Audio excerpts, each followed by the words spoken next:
Bonsoir à toutes et à tous. Je me présente, Nicolas Pébaille, directeur du développement durable des territoires à la province sud. Donc, on est très heureux de vous accueillir ce soir parmi nous pour cette dernière conférence Sénature de l'année. Conférence qui sont menées en partenariat, réalisées en partenariat avec le CRISICA. Et donc, qui nous fait le plaisir de nous accompagner tout au long de l'année pour pouvoir arriver à mettre en avant des projets de recherche et des projets qui sont faits dans différents organismes de recherche et qu'on vous présente ce soir, que nos acteurs, que nos auteurs ce soir vont arriver à vous présenter, à vulgariser pour en fait le diffuser et sensibiliser le grand public. Donc c'est tout l'objectif de ces conférences-là, amener des programmes assez denses, assez importants, assez riches au grand public pour pouvoir diffuser cette information et sensibiliser les acteurs. Ce soir, c'est donc du coup l'IRD qui est mis en avant et je les laisserai tout à l'heure se présenter à l'issue de ma petite introduction. Et donc ce soir, sujet très très intéressant pour cette dernière. Donc voir un petit peu la culture du risque face au changement climatique et notamment là, ce soir, ça va être lié aux acteurs du secteur agricole, les agriculteurs, comment ils s'adaptent, comment ils réagissent, qu'est-ce qu'ils mettent en œuvre, à la fois sur la partie technique, sur la partie culturelle. Et donc, c'est tout ce qui va vous être raconté au cours de cette soirée. Et à l'issue, vous pourrez poser des questions. Donc, toute la séance est filmée par Calédonia. Et juste petite information technique, il faudra attendre d'avoir le micro pour pouvoir poser les questions, juste pour que tout soit bien enregistré, qu'on ait bien tous les éléments. Donc voilà, sans plus tarder, je laisse la parole aux trois acteurs de ce soir. Merci à vous encore d'être là. Bonne soirée.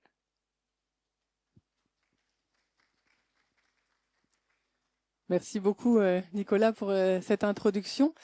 Donc moi je suis Catherine Sabineau, je suis anthropologue, ethno-écologue à l'Institut de recherche pour le développement, à l'IRD. Et je coordonne avec mon collègue Christophe Menkes, que vous avez vu au début avril pour les conférences ici CLIPSA, enfin conférence Sénature où on a aussi parlé de CLIPSA, qui est un projet de recherche qui s'intéresse au futur du climat, à ses impacts et aux stratégies d'adaptation. Donc j'en dirai un petit peu plus après. Et donc je suis à l'IRD dans l'unité de recherche qui s'appelle Espace Dev et je passe le micro à Samson pour qu'il se présente. Je suis Samson Jean-Marie. Je suis doctorant dans le cadre du projet de recherche Eclipsa. Je réalise ma thèse en anthropologie et géographie. Je travaille sur 2 territoires, la Nouvelle-Calédonie et Vanuatu. Je m'intéresse surtout à 2 domaines, l'agriculture et le changement climatique. Je regarde l'apport des savoirs locaux et des pratiques traditionnelles dans l'adaptation au changement climatique dans ces 2 territoires. Donc, on en saura beaucoup plus durant la présentation. Et moi, je m'appelle Ida Palen, je suis ingénieure en agrodéveloppement international et j'ai réalisé mon stage de fin d'études au sein de CLIPSA. Et j'ai travaillé principalement sur le rôle et la place des femmes dans les stratégies d'adaptation. Et du coup, je travaille actuellement avec Catherine Sabineau. Je suis en VSC en chargée d'appui à la recherche. Voilà. Et Ida est arrivée de France il y a 3 jours. J'espère qu'elle va tenir bon. Et donc, elle nous a rejoint là, hier à l'IRD. Donc, merci à tous d'être venus relativement nombreux pour ce dernier séminaire de l'année. On a choisi de l'intituler « Observer, innover, transmettre » parce qu'on s'intéresse vraiment au savoir, comment il circule, en quel savoir on a confiance, vers quelle personne on se tourne pour agir dans le champ. Donc on l'a intitulé « Observer, innover, transmettre les agriculteurs et agricultrices du Pacifique face au changement climatique, une exploration, ça c'est un peu pour le mystère, des cultures du risque et des stratégies d'adaptation ». Donc, je vais aller rapidement sur le contenu du projet dans lequel s'insère cette recherche, puisque vous étiez tous là le 1er avril quand Christophe et Alexandre Pelletier de Météo France avaient fait la présentation. Donc, c'est un projet qui est un projet de recherche-action. Ça veut dire que c'est un projet de recherche qui vise à appuyer les collectivités, la société civile, avec les résultats qui sont produits. Il combine les sciences du climat et les sciences humaines et sociales. ce qui est une originalité exigeante d'interdisciplinarité. Il faut qu'on arrive aussi, là on essaye de communiquer avec vous d'une manière la plus vulgarisée possible, mais on a dû aussi faire cet effort-là entre nous, entre chercheurs, pour se comprendre. Et l'objectif de notre projet est de pouvoir accompagner dans la construction des capacités des territoires et pays du Pacifique pour l'adaptation au changement climatique. Donc vous voyez les 4 territoires et pays qui sont concernés ici. Et de manière un petit peu plus précise, on voit la Nouvelle-Calédonie, les Vanuatu, Wallis et Futuna et la Polynésie française, avec des petits cercles verts sur les endroits où on a fait des enquêtes un peu plus détaillées. On a essayé de travailler sur l'ensemble des territoires, mais nos approches sont à l'échelle très locale en sciences humaines et sociales et en anthropologie en particulier. Donc c'est les endroits où on a le plus travaillé. Donc le projet il est mené par l'IRD, Météo France et l'Agence française de développement, et il implique aussi une équipe pluridisciplinaire qui viennent de plusieurs institutions. CNRS CRIOB, l'IAC, j'ai vu que Laurent Lullier était présent aussi dans la salle, ainsi que d'autres collègues, et l'Université de la Polynésie française. Donc c'est un budget assez conséquent qui a été octroyé par l'AFD pour réaliser ce travail-là. Donc c'est les quatre objectifs que l'on a en tête. C'est le premier, c'est de disposer de projections climatiques pour connaître les aléas du Pacifique Sud, c'est-à-dire disposer des simulations futures du climat à 2 km de précision. Aujourd'hui, on a déjà progressé à 2 km sur certains territoires, mais on était à 25 et encore avant, on était à plus de 200 km de précision. Donc le projet a réussi à avancer là-dessus. Donc ça, c'est les sciences du climat qui font ça. On caractérise, nous aussi, les enjeux et les vulnérabilités. Donc, à quoi les gens font face sur les territoires, qu'est-ce qu'ils peuvent perdre, qu'est-ce qu'ils peuvent gagner, qu'est-ce qu'ils ont déjà vécu et quelles sont leurs forces et leurs faiblesses pour faire face au futur du climat. Et avec ces deux entrées-là, on essaye de caractériser quels sont les risques. Quels sont les risques face à ces aléas, aux pluviométries qui changent, aux sécheresses qui changent, aux cyclones qui changent également. On ira dans le détail un peu tout à l'heure. Et le quatrième point, il est de produire des réponses d'adaptation opérationnelle. Donc là, on essaye de travailler de manière très, très articulée avec les gouvernements, les agents techniques des différentes collectivités. Là, c'est la frise chronologique pour vous indiquer où on en est du projet. On a commencé en 2021 à faire émerger le projet. On est maintenant bientôt en 2026 et on termine le projet l'année prochaine.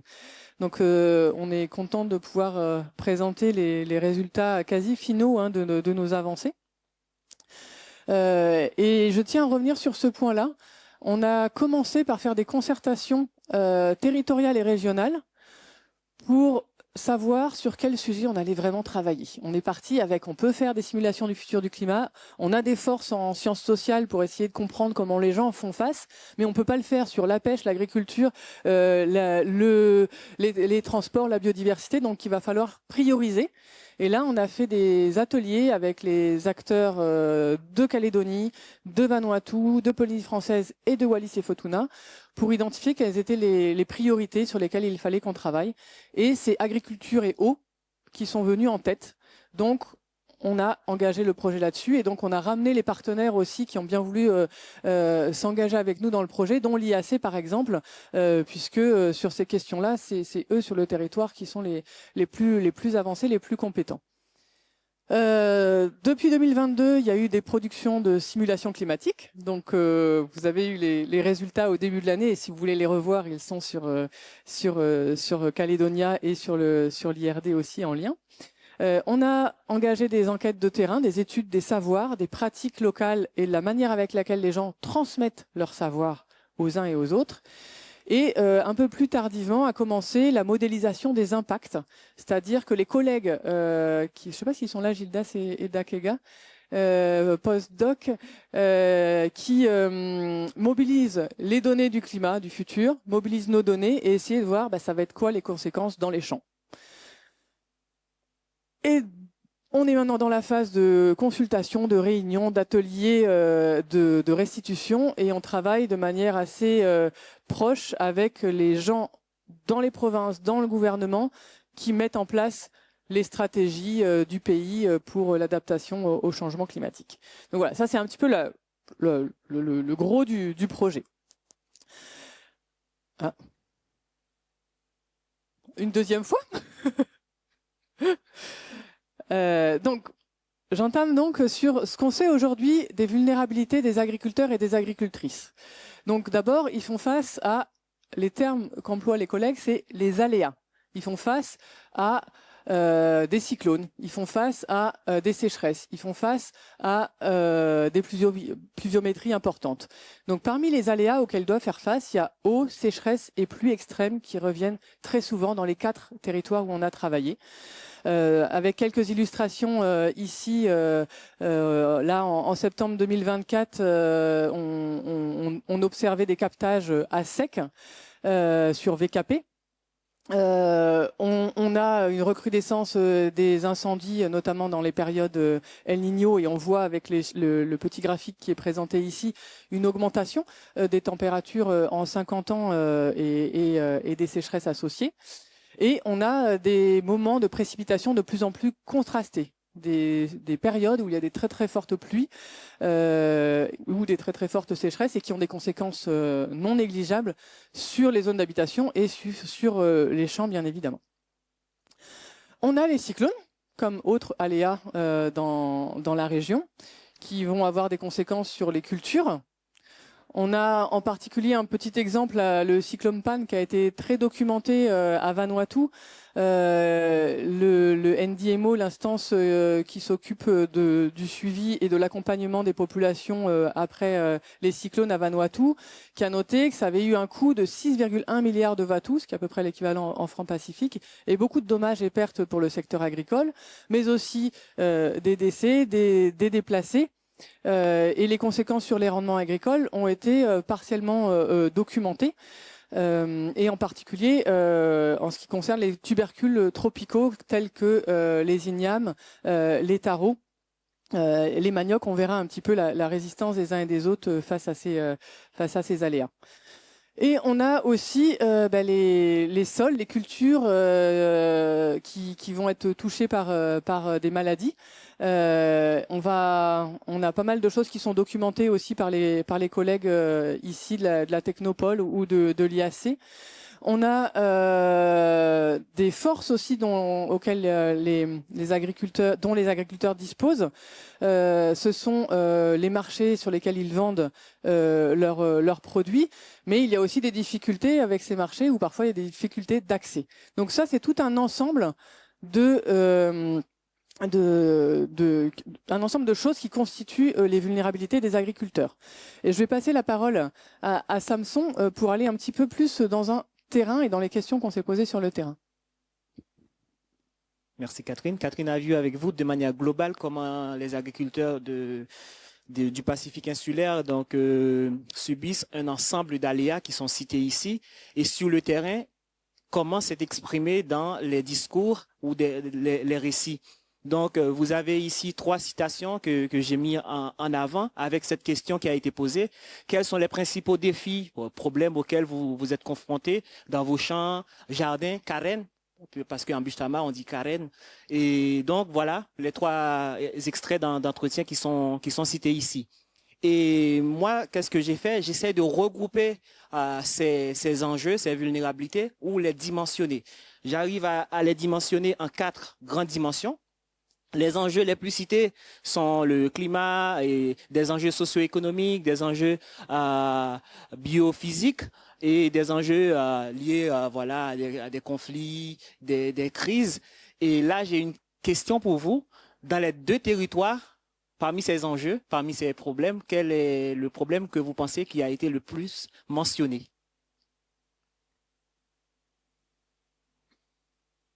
Comment? Il y a climat, biophysique, socio-économique et autres. Quelqu'un a dit le climat? Ok, ben, c'est vrai. On a 33% de mentions donc, du climat. Et parmi les deux territoires, Nouvelle-Calédonie et Vanuatu, dans quel territoire ça a été le plus mentionné, selon vous? Vanuatu, évidemment. Et l'autre enjeu qui a été très cité dans les entretiens, c'est des enjeux liés à la situation socio-économique, accès à la ressource, avoir il parle ici, il y a l'extrait d'entretien, mais on n'a pas toujours les pièces, l'argent, de l'aide pour relancer. C'est après avoir subi la grande période de la Niña de 2021-2023. Donc, c'est un entretien que j'avais réalisé à la fois en février 2024.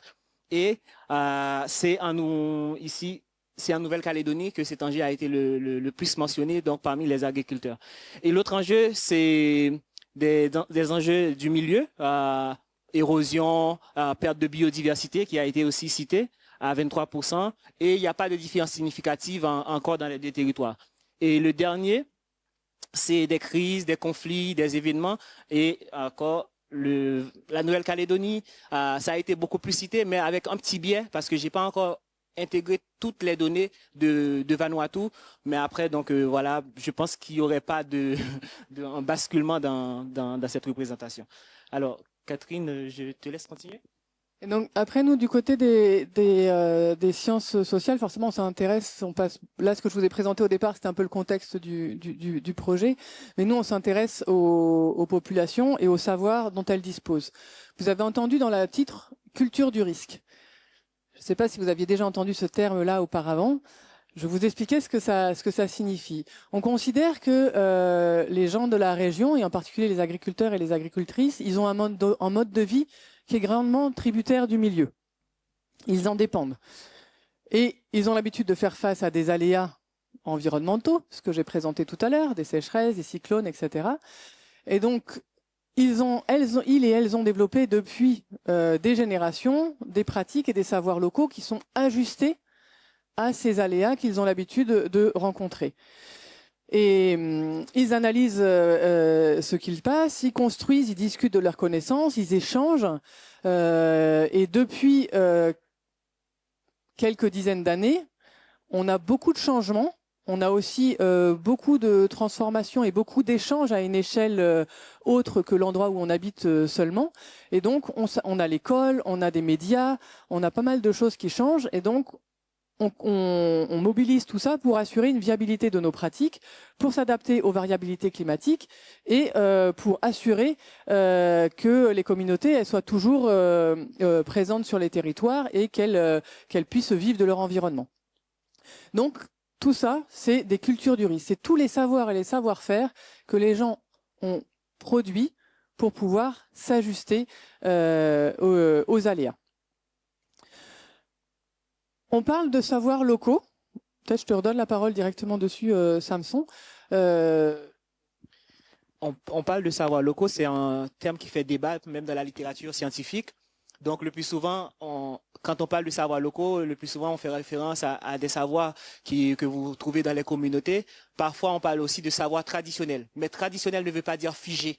C'est des savoirs qui sont construits ou co-construits sur le terrain via un ensemble d'autres savoirs. Ce sont des savoirs traditionnels qui sont transmis culturellement. Donc, ici, on parle de vieux. À Vanuatu, on parle de apu. Et des savoirs qui sont produits par les expériences personnelles et collectives. On fait des erreurs, on apprend de ces erreurs, on refait. Des savoirs qui sont diffusés par des médias, donc les réseaux sociaux, vous verrez ça un peu plus tard, et des savoirs qui sont diffusés par l'éducation, la formation. Donc les savoirs, on dit des savoirs locaux, sont donc construits sur la base de l'ensemble de ces savoirs-là qui sont cités ici. Donc là, je montre quelques photos en exemple. Donc, vous avez Ida avec quelqu'un sur le terrain. Donc, c'est une forme de diffusion de ses savoirs. Une mère avec son enfant. Et là, c'était un professeur qui était en train d'apprendre à ses étudiants de construire des outils pour râper le coco.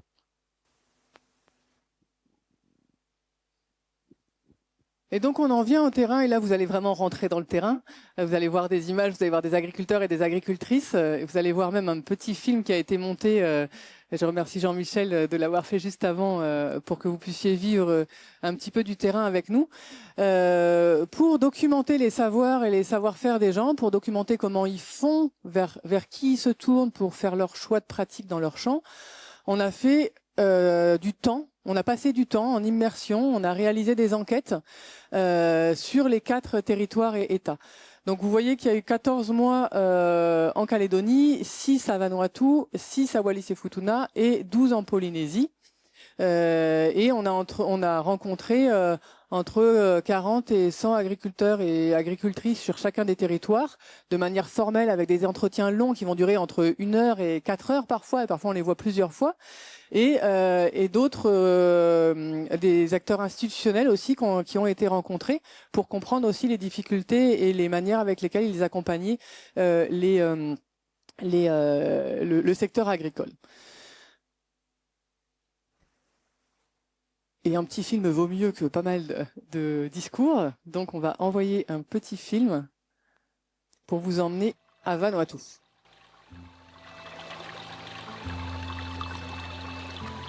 Tu peux nous dire où on est là? On est à Ipayato, avec Silepusa, à la Voura, de Silepusa. Voura veut dire quoi? Peut-être certain, toi. Jardin d'eau. Oui. Jardin d'eau, mais plus particulièrement, c'est pour le Tao, si je comprends bien. Oui, pour les tarots. C'est uniquement ici que tu vois ça. Uniquement ici à Ipayato. Et est-ce que ça fait la fierté d'ici à Ipayato en disant, ben nous, on a Ah, mais oui. une taraudière avec de l'eau courante et... C'est un sentiment de soi. C'est très content parce que je marche partout dans tes villages, je ne jamais voir comme ça. Même je pars au Nouméa, je ne jamais voir de jardin tout. On en parle ailleurs de cette taraudière? Non, mais moi je pars ailleurs, je ne jamais raconté ici. Ah, pourquoi? Non, mais... Pourquoi tu fais pas ça? Mais je ne veux pas. Je marche seulement comme ça pour aller visiter. S'il veut visiter mon endroit, il faut qu'il arrive ici. Ah. Mais s'il ne te demande pas, je ne dis rien. Tu dis rien. Ben nous, on a fait le déplacement pour venir regarder chez Oui, chez mais pour cela, tu te demandes, je explique. Ok.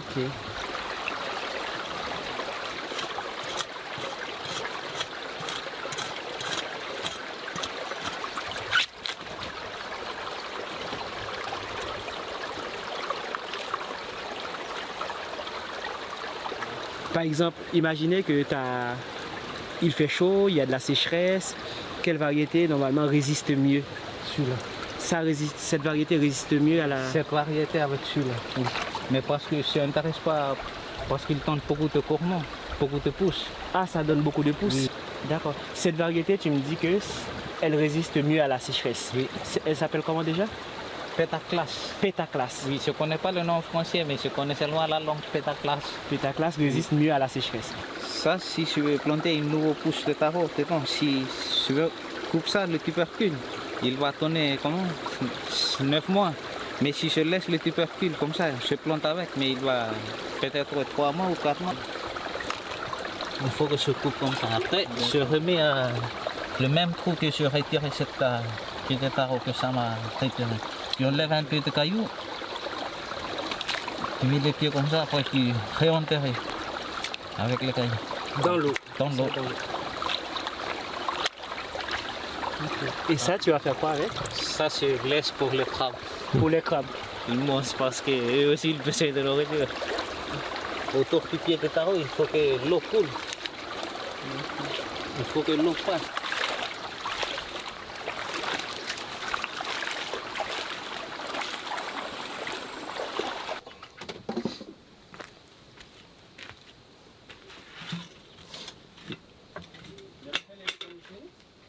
Imaginez qu'il y a de la sécheresse, il fait sec partout.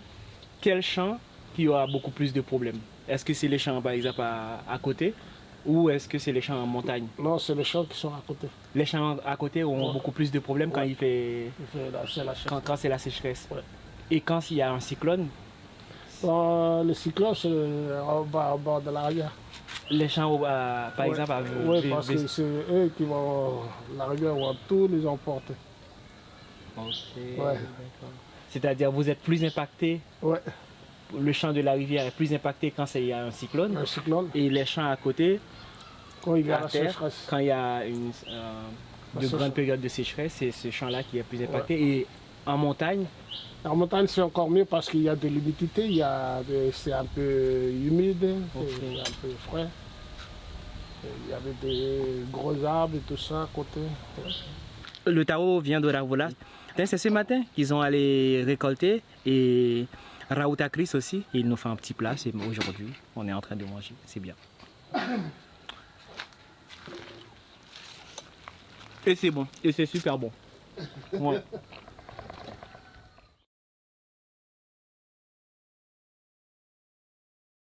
Petit voyage en immersion sur le terrain avec Samson. Donc sur les différents, c'est juste un petit bout du terrain parce que il y a pas mal de déplacements aussi dans les champs. Et donc sur les 4 territoires et États, il y a plusieurs sites sur chacun des endroits. Et ce sur quoi on travaille le plus, on s'attache à identifier les pratiques agricoles et les savoirs d'adaptation à chacune des échelles, au très local, au supralocal, au régional, etc. Et on pose des questions sur comment les gens font face aux fortes pluies, comment ils font face aux longues périodes de sécheresse, comment ils font face aux phénomènes cycloniques. On fait donc des observations participantes en accompagnant les gens, en allant dans les écoles aussi, parce que c'est des moments aussi où on voit des choses se transmettre, en menant les entretiens individuels et collectifs, en réalisant des ateliers débats participatifs. Vous verrez quelques exemples avec Ida tout à l'heure. Et les 3 clés d'entrée qu'on a choisies partout, c'est l'homme est en centre, bien entendu, mais ensuite on va avoir des questions qui vont d'abord parler du champ, d'autres qui vont plutôt entrer par la question de l'eau, et d'autres qui vont plutôt entrer par la question du climat. Et l'idée est en faisant ces 3 entrées clés, de réussir à faire une description fine des manières avec lesquelles les gens s'adaptent et comment ils apprennent ces différents savoirs. Donc là, quelques illustrations sur Vanuatu, sur Moorea, sur Kanala et sur Lafua. Et pendant 5 minutes, là, on a Maya Leclerc qui était prévue pour présenter avec nous, qui a fait un petit enregistrement. Elle est en Polynésie aujourd'hui, pour vous présenter un petit peu du terrain de Polynésie avant qu'on passe au terrain de Vanuatu, puis au terrain de Nouvelle-Calédonie. Bonsoir à tous et merci du coup d'avoir accepté cette participation enregistrée à distance. Étant à Tahiti pour finaliser et terminer les enquêtes de terrain, je ne suis pas avec vous ce soir à Nouméa. Alors pour dire quelques mots de la Polynésie, comme mes collègues, on a réalisé un grand nombre d'entretiens individuels. On a rencontré des agriculteurs, des habitants qui cultivent, et on a aussi réalisé des ateliers collectifs. D'une part parce que c'était important de restituer le travail qu'on a fait, mais aussi parce que ces ateliers ont permis de confronter en quelque sorte les points de vue individuels et collectifs, et ont amené de nouveaux éléments à tout ce qui vous a déjà été présenté. Par exemple, ici, donc à Moorea, l'île sœur en face de Tahiti, donc c'est une restitution et un atelier qui ont eu lieu en juillet 2025, donc en images et en dessin. Alors sur cet atelier, nous avions demandé de dessiner, de représenter son faapu. Le faapu, c'est le jardin potager, on dit aussi parfois jardin océanien. Et alors il est intéressant de voir que sur ces dessins, donc je ne vais pas rentrer dans le détail, mais on voit qu'on a une multitude de représentations. Voilà, en fonction, enfin, il y en a qui sont carrés, rectangulaires. En fait, on donne à montrer de différentes manières son espace cultivé. On s'est particulièrement intéressé au faapu de petite surface, ici moins de 100 mètres carrés, pour différentes raisons. D'une part, car cette population a été moins étudiée. Elle est en fait en dehors des études existantes. Par exemple, la plus récente, le RGA, Recensement général agricole de Polynésie, étudie des surfaces agricoles au-delà qui font beaucoup plus que 100 mètres carrés, aussi parce que ils s'intéressent à une activité dite agricole, donc qui a vocation aussi à la vente, ce qui n'est pas forcément le cas des petites surfaces cultivées. Et aussi car plus les surfaces sont petites, plus elles appartiennent à des habitants qui peuvent combiner différents indices de vulnérabilité et que du coup la vulnérabilité sera plus importante face aux impacts du changement climatique. Ici, donc, un jardinier dans son faapu à Puéou, donc sur la presqu'île de Taravao. Donc, on voit en fait, on reconnaît un peu la végétation assez dense du Pacifique. Et là, le faapu est entouré de grillages aussi pour être protégé, notamment des poules et des coqs qui sont très nombreux à Tahiti. Alors, les faapus, en fait, on s'est rendu compte que les faapus de petite surface occupaient de nombreuses fonctions. Et pas seulement économique et alimentaire, c'est-à-dire l'objectif n'est pas seulement d'avoir un apport alimentaire supplémentaire et de réduire les dépenses alimentaires. On a aussi identifié les fonctions sociales, notamment par les échanges, le fait aussi de parler en famille de jardinage. Ça crée, ça renforce les liens, qu'ils soient familiaux ou de voisinage, et une fonction de soins qui combine à la fois une dimension individuelle. Prendre soin de son jardin, c'est aussi prendre soin de soi, son corps et son esprit. C'est ce que les habitants nous disent avec leurs mots. Mais on a aussi une dimension écologique et spirituelle. Prendre soin de sa terre, c'est la respecter. Et la terre liée aux ancêtres en Polynésie, au Tupuna, et prendre soin de son environnement.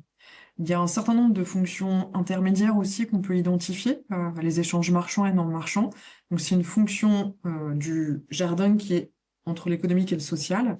Le fait que jardiner soit une manière de s'approprier, de s'adapter aux normes sociales et culturelles tahitiennes. Donc, on est entre le social et le soin. Encore le fait que jardiner a clairement des bienfaits sur la santé et la qualité de vie, donc entre l'économique et le soin. Il y a la notion de bien-être aussi, qu'on est en train d'explorer, de quelle manière, en fait, jardiner est pas une manière tout simplement d'être bien avec soi-même, son environnement social, familial. Et donc, en quelque sorte, on pourrait dire que jardiner, pour les ménages les plus vulnérables, au vu des nombreuses fonctions occupées par le faapu, c'est déjà une manière de s'adapter alors aux impacts du changement climatique, mais à d'autres problématiques aussi, notamment l'inflation qui est assez forte en Polynésie. Donc jardiner, c'est déjà s'adapter, mais plus concrètement et pour rejoindre les travaux aussi de mes collègues, voici quelques exemples de faapu où on voit un certain nombre d'expérimentations et d'adaptations face là plus concrètement aux impacts du changement climatique. À gauche, on va avoir une combinaison de stockage d'eau dans les bouteilles en plastique, de paillage avec des cartons et troncs de bananier, la mobilisation de l'ombre ou encore l'implantation de types de cultures en fonction de leur exposition et humidité. Et à droite, on voit la mise en place de parpaings qui protègent des inondations, donc inondations qui sont une thématique d'actualité forte à Tahiti, notamment suite aux éboulements qui ont eu lieu la semaine dernière sur la presqu'île, et des plantations hauteurs qui protègent des nuisibles.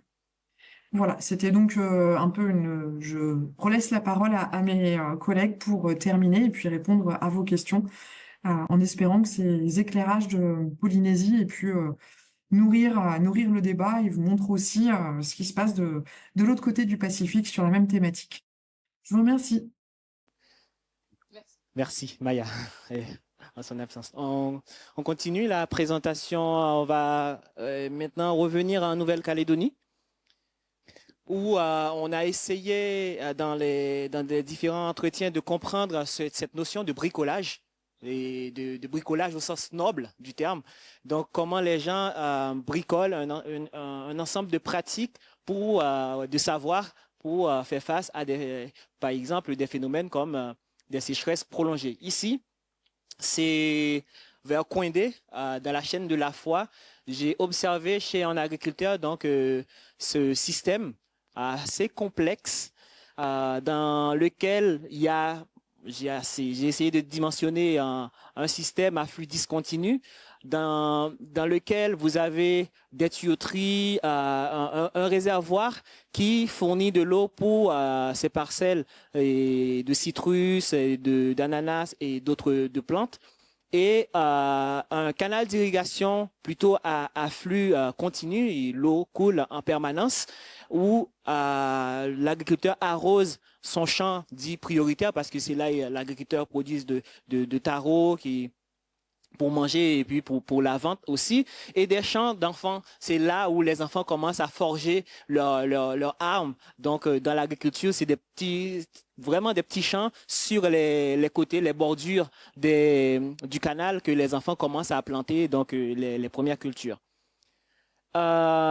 Autre bricolage que j'ai constaté, au sens noble, là, je le répète, c'est cet agriculteur qui avait fait face à une période longue d'inondation et qui devait relocaliser ses champs en hauteur. Mais arrivé en hauteur, la difficulté, c'est qu'il était en plein ouest. Le vent soufflait très fort et il disait, bon, en cas d'un cyclone, ça peut poser encore plus de problèmes. Pour cela, certes, il est monté en hauteur, mais il a adopté certaines pratiques, notamment des cordons pierreux pour diminuer l'érosion, et les rames ou les tuteurs, il les met de manière inclinée quand le vent arrive pour que ça ne couche pas les pieds d'igname. Et en dernier lieu, association avec le paillage pour garder l'humidité dans le sol.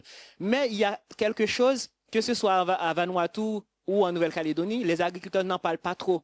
C'est qu'ils cultivent dans des systèmes d'agroforesterie. Donc, l'agroforesterie, donc il y a les plantes qui sont à côté, qui aussi protègent les champs. Mais c'est pas souvent exprimé dans les entretiens. Et voilà. Ils jugent que la nature, ça fait partie intégrante, donc pas besoin d'en parler trop de cette nature-là. Autre innovation ou d'autres bricolages que j'ai observé, là on est plutôt sur la côte ouest, chez ce qu'on appelle les grands agriculteurs. Et là, c'est une expérience qu'un agriculteur m'a racontée durant la période de la Niña. Il y avait une inondation assez prolongée donc de son champ. J'ai pas eu le temps j'ai pas eu le temps de reprendre cette slide, pardon. Et assez prolongée donc de son champ. La première niveau de réponse adoptée, c'était vite, il faut évacuer l'eau. Évacuer l'eau, amener la machine, curer l'ancien canal, récolter de manière précoce et la vente à perte des produits et recours à la main-d'œuvre extérieure. C'était vraiment en urgence, il fallait faire ça pour sauver ce qui a sauvé. Mais ce premier niveau de réponse rencontre aussi des facteurs qu'on appelle des facteurs facilitants. C'est que le champ, c'est relativement situé dans une zone de plaine et l'usage des engins agricoles ont permis, donc, ont facilité les exercices. L'entraide aussi, il y a ses voisins qui ont venu donner un coup de main. L'assurance, cet agriculteur aussi était assuré. Et donc, accès au marché et l'accès aux informations et à l'information. Aux informations parce que cet agriculteur-là, lui, il disposait même une petite station météo. Jusqu'à maintenant, j'ai été voir l'année dernière, il disposait encore une petite station de météo, donc il a les informations. Et aussi, régulièrement, il part dans d'autres pays pour faire des formations. Mais il y a aussi des facteurs bloquants. L'intensité de la durée, parce qu'il m'a dit que c'est la première fois qu'il a vécu un événement avec une intensité aussi extrême. Donc, la pluie ne s'arrêtait pas. Le champ est situé dans une zone inondable. Vous pouvez donc voir donc, les différents facteurs bloquants. Et le deuxième niveau de réponse, ou de bricolage, c'était la plantation d'un verger dans la zone inondable. Les manguiers sont déjà assez hauts. J'espère pouvoir les récolter un peu. Et la construction d'un deuxième canal d'irrigation pour évacuer l'eau en cas de forte pluie. Réorganisation spatiale des cultures. Avant, ils cultivaient plutôt avec des lignes de culture orientées est-ouest. Maintenant, ils construisent des lignes de culture plutôt sud-nord pour faciliter l'écoulement de l'eau entre les cultures. Et recrutement d'une employée à temps complet. Et il y a quelque chose qui m'a marqué aussi, c'est manque de main-d'œuvre. Il m'a dit, durant cette période, il n'avait pas accès aux main-d'œuvre. Il n'y avait personne pour travailler parce que tout le monde était mobilisé dans les autres champs de ses voisins. Et voilà. On va passer maintenant à Vanuatu.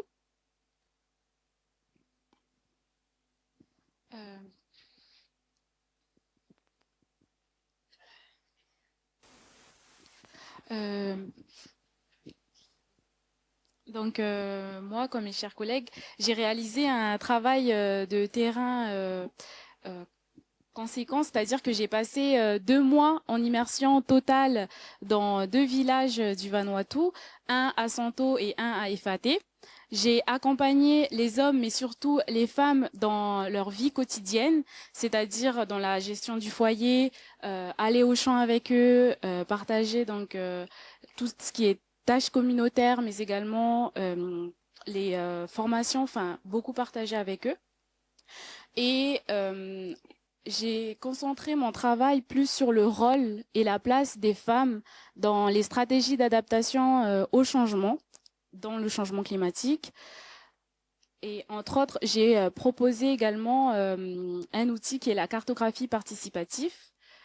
Et avant de vous présenter donc la cartographie participative comme outil d'exploration des savoirs, je voulais vous faire montrer cette photo. Et normalement, j'étais censée vous poser la question, mais tous les éléments sont apparus d'un coup. Sur cette photo, donc comme vous pouvez le voir, on y voit donc des bananiers, 3 ananas en fond, des oignons verts et également de l'arachide. Et pourquoi je vous ai fait montrer cette photo, c'était pour vous montrer que malgré toutes les cultures qui sont présentes, les habitants et habitantes du village vont le nommer comme un champ d'arachide. Cet élément est à retenir pour la suite.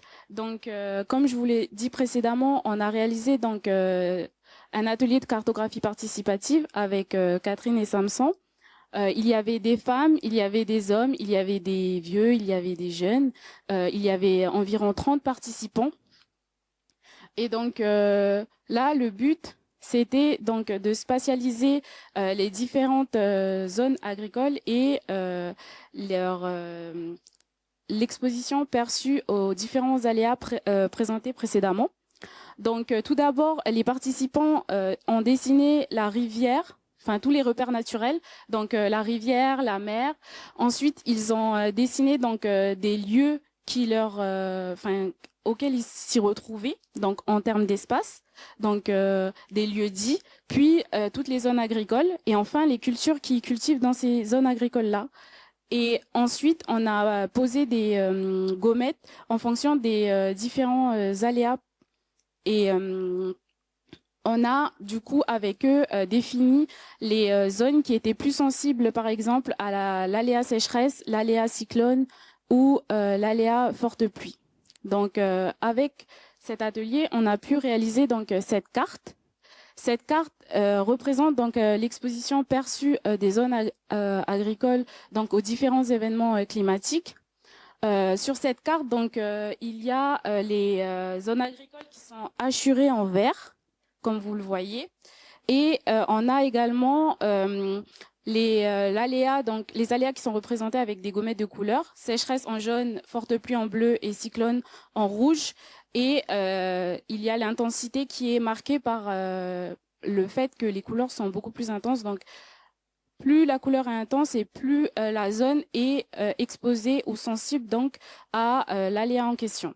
Donc, qu'est-ce qu'il faut retenir de cette carte? C'est que les zones qui sont en altitude, donc en montagne, sont moins exposées donc à l'aléa sécheresse et cyclone, tandis que ceux qui sont proches du littoral ou du village, le village se situe ici, donc sont beaucoup plus exposés donc aux aléas, notamment sécheresse et cyclone. Suite à cela, j'ai également donc sorti cette carte qui est la répartition des cultures en fonction des zones agricoles.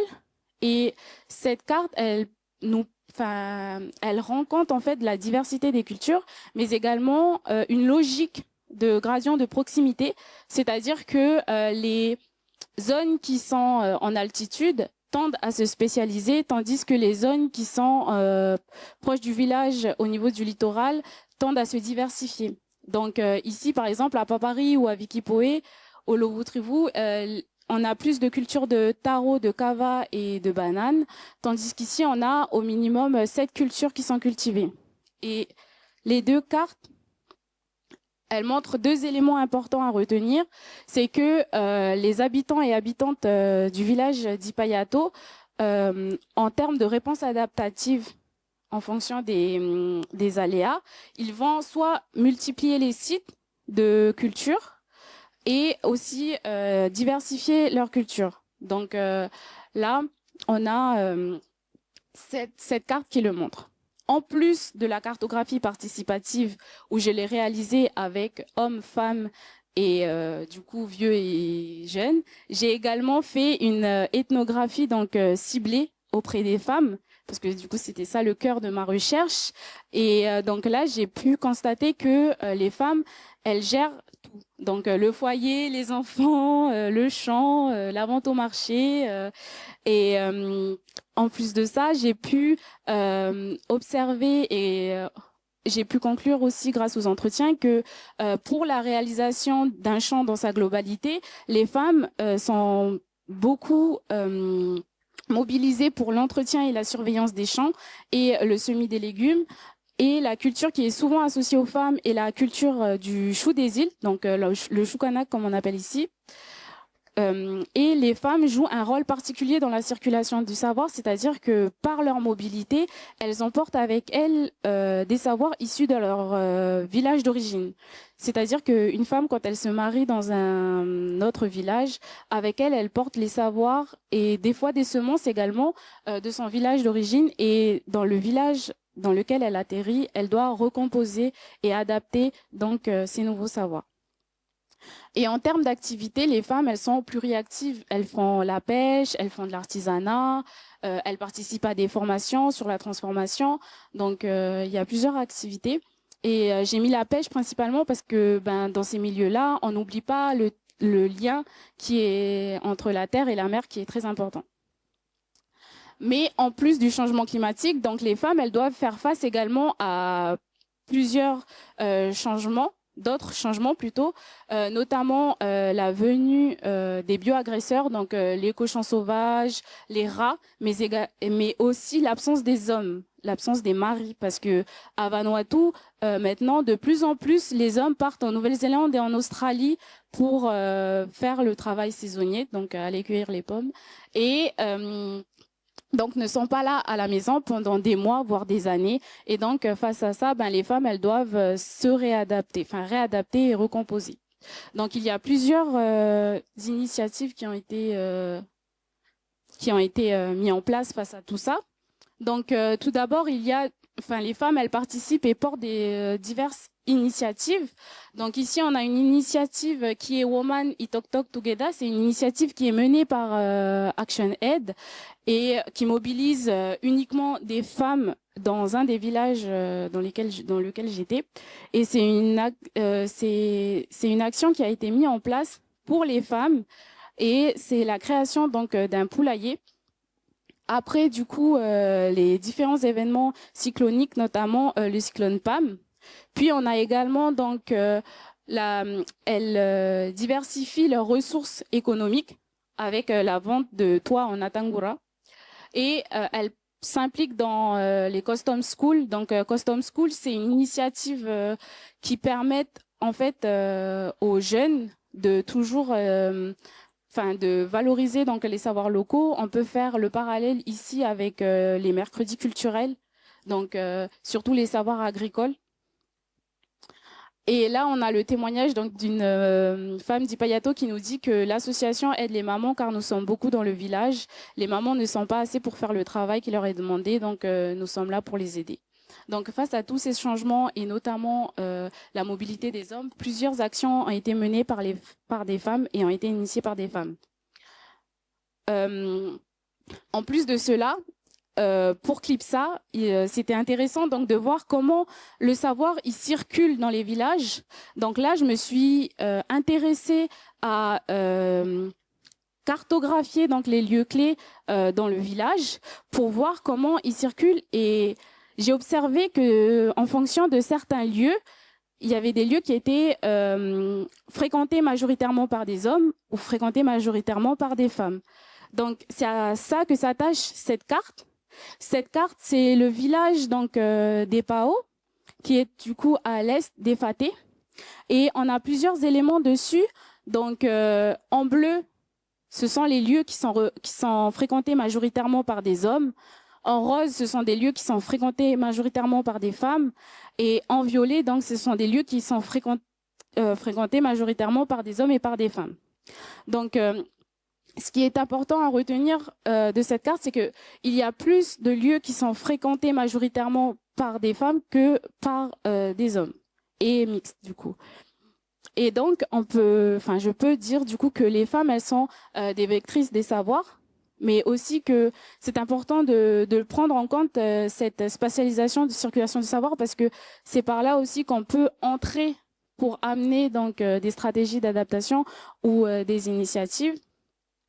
Et à travers ces différents lieux, donc, il y a deux grands types de savoirs qui circulent. Il y a des savoirs qui sont endogènes, donc des savoirs issus des vieux, comme le disait Samson tout à l'heure, et des savoirs qui sont ancrés, qui circulent déjà dans le village, et des savoirs qui sont exogènes, notamment des savoirs introduits par les ONG et les services de l'État. Donc, merci. Merci Ida. Alors, maintenant, on va passer à la dernière partie de cette présentation. Et après avoir exposé un ensemble d'éléments, alors, que retenir de toutes ces ethnographies? Là, on va faire le premier focus sur une pratique de préparation avant la plantation, c'est une pratique qui a évolué donc dans la sphère de l'agriculture à Vanuatu et aussi en Nouvelle-Calédonie. À Vanuatu, le plus souvent dans les témoignages, il a été exprimé que les apous, les vieux, faisaient des coupes rases et brûlaient et plantaient après. Et de plus en plus, dans mes observations, j'observe qu'ils ne font pas forcément ça, mais plutôt pratiquer un peu de brûlis de manière localisée, et maintenant même ils commencent à abandonner cette pratique et écorçage des arbres en fonction des lieux. Bien entendu, il y a des lieux qui continuent à pratiquer un peu de brûlis, et d'autres commencent à abandonner cette pratique. C'est une pratique qui a plutôt évolué dans ces territoires. On va faire un focus maintenant sur une pratique de préparation après la plantation. Après la plantation, les plantes sont souvent impactées normalement quand il y a de sécheresse ou de fortes pluies. Là, c'est plutôt de sécheresse. L'agriculteur enlève que aux alentours de la plante les mauvaises herbes et laisse les plantes à côté pour garder un peu d'humidité à côté de la plante. Paillage. En fonction des ressources qu'on dispose, est-ce qu'on dispose de cette ressource ou pas? Donc, vous allez avoir des paillages, des techniques de paillage sur la ligne de la culture ou des paillages beaucoup plus localisés. Cet exemple m'a marqué, c'était une femme à Vanuatu qui regardait presque chaque plante en regardant la couleur des feuilles pour voir s'il ajoute des paillages à côté ou pas. Ici, il faut comprendre le champ, surtout dans le milieu mélanésien, c'est une construction. Une construction bâtie à partir d'un ensemble d'éléments. Donc, les agriculteurs vont piocher d'un ensemble de leur milieu, regarder l'atmosphère, regarder certains marqueurs comme les oiseaux, les floraisons de gaillac ici à Vanuatu, la présence et le passage des baleines, et pour prendre des décisions quand planter, quand nettoyer le champ ou quand récolter. Alors, l'ensemble de ces éléments nous invite à comprendre ou à amener certains éléments, à comprendre que l'adaptation, mais qui sont mises en place par les agriculteurs, s'inscrivent plutôt dans des relations sociales, culturelles, coutumières et économiques où les femmes et les hommes et les enfants jouent un rôle central. Je prends un exemple pour parler de ça le plus souvent, c'est que dans les politiques publiques, si vous regardez que la pratique ou le savoir et uniquement, c'est comme quelqu'un qui a visité une ville en regardant que l'allée centrale et n'a pas eu le temps de visiter les petits restos à côté, la bibliothèque, les senteurs, les odeurs, donc pour comprendre mieux, pour pouvoir mieux exprimer. Ou quelqu'un qui veut parler d'un livre en lisant que la 4e de couverture. Donc, il faut considérer ces savoirs dans leur contexte avec tout l'enrobage culturel, économique qui les enrobe pour pouvoir les mobiliser dans les politiques publiques. Et autre élément, c'est que les pratiques au champ résultent d'un long processus qui marie un ensemble de savoirs. C'est que là, je parle de savoirs locaux, mais il faut se mettre en tête aussi que les agriculteurs, comme je vous ai présenté les savoirs avant, mobilisent des savoirs venus des scientifiques, des savoirs sur les réseaux sociaux. Donc, mobilisent un ensemble d'autres savoirs pour pouvoir ajuster leurs pratiques et leurs pratiques agricoles. Et ces savoirs-là aussi sont expérimentés donc sur le terrain. Ça, c'est un travail qu'on a réalisé en 2023 pour regarder comment les agriculteurs et les agricultrices mobilisent certains savoirs académiques pour adapter leurs pratiques dans les champs. Là, on a regardé comment les savoirs venus de la météo sont diffusés à travers d'un ensemble de canaux ici. Et ces savoirs-là sont donc passés au crible, filtrés par donc les savoirs générationnels. Ok, on dit qu'il va pleuvoir, mais on a des signes, donc si on le voit pas, on croit pas trop. S'il y a des signes qu'on voit, donc oui, il va pleuvoir. Et ces savoirs-là traversent l'ensemble de ces éléments pour arriver à formuler ou à une prise de décision dans le champ. Ok, je décide finalement de planter parce que les conditions sont réunies donc pour le faire. Mais on a aussi estimé ou identifié certains freins qui peuvent empêcher que ces savoirs, venus de la météo, donc empêcher que ces savoirs soient arrivés ou soient transmis dans les communautés. Je cite un seul élément, c'est la confiance. Parfois, on nous dit que la météo, on ne croit pas trop. Il y a d'autres éléments. Donc, dans cet exercice. Les lieux, comme Ida vient de le signaler, donc il y a pas mal de lieux d'échange, de diffusion des savoirs qu'on a identifiés. Ici, Ida a cité donc les Nakamal, et il y a aussi les églises, les sévines, les écoles, qui sont des lieux de diffusion de ces savoirs, mais aussi les réseaux sociaux jouent un rôle très très important donc dans la diffusion de ces savoirs. Là, c'est un agriculteur, peut-être vous le connaissez ici. Donc, c'est Romuel qui publie tout le temps des vidéos de ses activités donc dans le champ et aussi donne des conseils techniques aux agriculteurs. Alors, nos territoires reconnaissent de plus en plus les savoirs locaux comme des ressources adaptatives. Là, c'est un exemple à Vanuatu. Ça, c'est un mapping cyclone tracking. C'est une carte pour regarder où se situent les cyclones quand il y a des annonces de cyclones. Ici, c'est vous recevoir un SMS avec un code, une lettre, un chiffre pour pouvoir identifier la localisation du cyclone ici. Donc, c'est L12. Donc, le cyclone était situé, donc, voilà, ici. Donc, voilà, selon les SMS que vous avez reçus. Alors, c'est très facile. Les agriculteurs ou les gens disposent d'un téléphone. Vous recevez normalement cet SMS et vous savez où se positionne le cyclone. Et les autorités, cette carte a été pensée avec les habitants et très régulièrement, il y a des formations pour voir est-ce que comprennent cette carte et quelles sont les expériences qu'ils ont vécues, qu'est-ce qu'on doit modifier dans cette carte pour pouvoir l'adapter et aussi adapter des pratiques, adapter donc le choix des semis à long terme. Donc, si on subit des cyclones, parfois, il faut faire des choix. Donc, il y a un aller-retour entre les autorités et la communauté locale pour continuer dans cette dynamique d'adaptation. Et là, tu veux qu'on fait un terme? C'était un peu un défi de réussir à partager ce qui s'était passé sur ces 4 territoires et ce qu'on pouvait en retenir. C'est vraiment une dernière phrase de conclusion avant de vous laisser la parole. L'ambition qu'on a, c'est de vraiment pouvoir engager un chemin pour que soient reconnus et valorisés les savoirs locaux. Leur modalité de production et de circulation, vous voyez bien que c'est pas seulement le savoir qui est important, c'est vraiment comment il se construit, en quelles personnes les gens ont confiance, en quel type de savoir, vers quel type de savoir ils se tournent.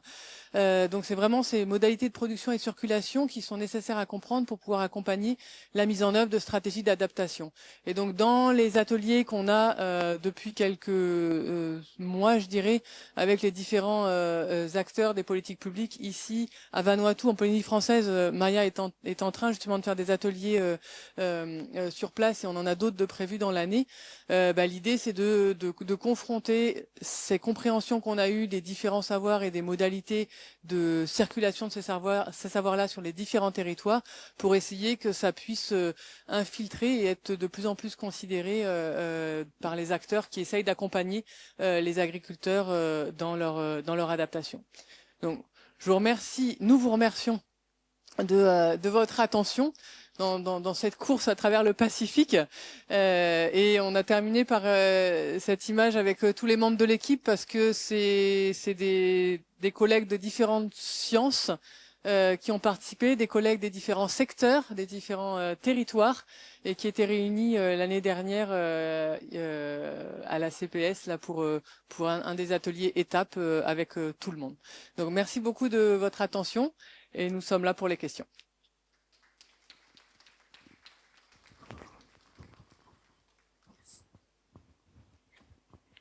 Merci beaucoup pour la présentation, c'était hyper intéressant. Moi, j'ai deux petites questions. Est-ce que quand vous allez sur le terrain, est-ce que des fois vous rencontrez, j'imagine que ça arrive, vous devez rencontrer peut-être des personnes qui n'ont pas envie de transmettre leur savoir pour certaines raisons. Est-ce que ça arrive souvent? Peut-être ça dépend des territoires aussi. Et ma deuxième question, peut-être plus pour Ida, je sais pas trop, comme tu as vachement parlé des femmes et tout, qui sont beaucoup présentes en tout cas au Vanuatu, qui jouent un rôle très important. Est-ce que du coup, pareil, quand vous allez sur le terrain, c'est beaucoup plus des femmes que vous rencontrez qui transmettent ou qui acceptent de transmettre les savoirs, ou est-ce que voilà, c'est un peu mélangé? Je réponds la première question. Est-ce qu'on rencontre des agriculteurs ou des gens qui ne veulent pas partager leur savoir? Je le dirais pas comme ça, sauf que il y a certains savoirs ou certaines pratiques, quand la personne parle avec toi, la personne peut dire j'aimerais pas que t'en parles de ça à d'autres personnes. Ou ça relève un peu de la coutume Kastam à Vanuatu ici, donc ça relève dans quelque chose de très spécifique. Donc, je veux pas que vous en parliez avec personne. Et donc, du coup, là, on fait attention à ne pas diffuser donc ces savoirs.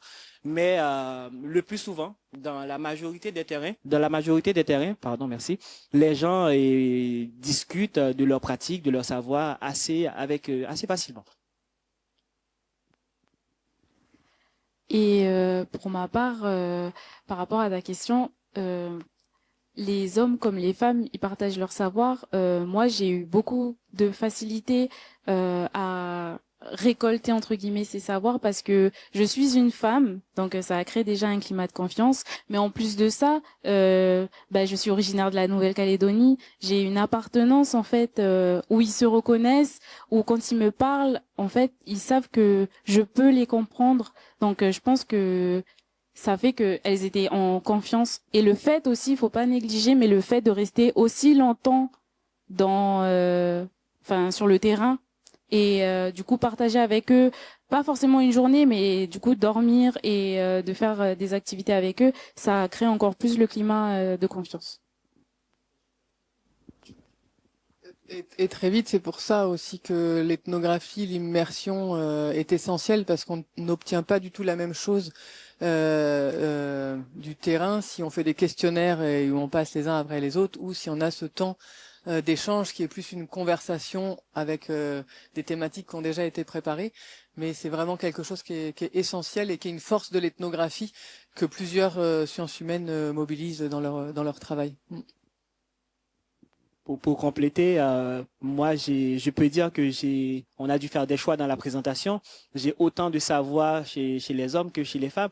C'est quelque chose que j'avais découvert un peu sur le terrain. J'ai vu qu'il y a beaucoup de choses qui se font par les femmes, mais sauf que c'était compliqué pour moi d'y accéder parce que vous connaissez donc c'est des sociétés avec des règles très codées et avec Catherine on avait discuté de ça en disant ben est-ce que on fait autrement pour pouvoir accéder à ces connaissances et là c'est payant qu'il y a beaucoup de choses que moi j'avais pas accès que Ida elle a accès donc dans la collecte de ces savoirs et moi aussi donc j'ai pu collecter pas mal d'éléments et le biais quand j'arrive sur le terrain, le biais, je vais voir un homme, et c'est lui qui va m'héberger, et puis bon, il va partir avec moi au champ, et ce que je peux pas faire avec une femme, et Ida, elle peut faire l'inverse. C'est pour ça, donc, on a dû faire des choix pour présenter, donc, comme ça. Ça marche, merci beaucoup.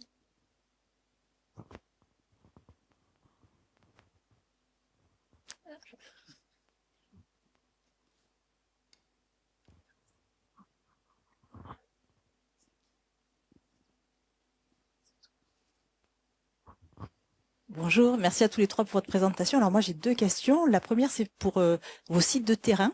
Dans le choix de vos sites de terrain, est-ce que il y a des configurations bioclimatiques particulières qui fait que vous avez choisi un panel très particulier? Donc ça c'est ma première question. Et la deuxième c'est plutôt une remarque.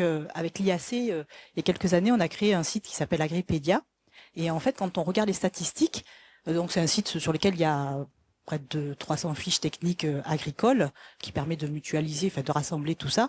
Et quand on regarde les consultations, parce que avec les statistiques, on voit le comportement un petit peu des fiches qui sont le plus consultées.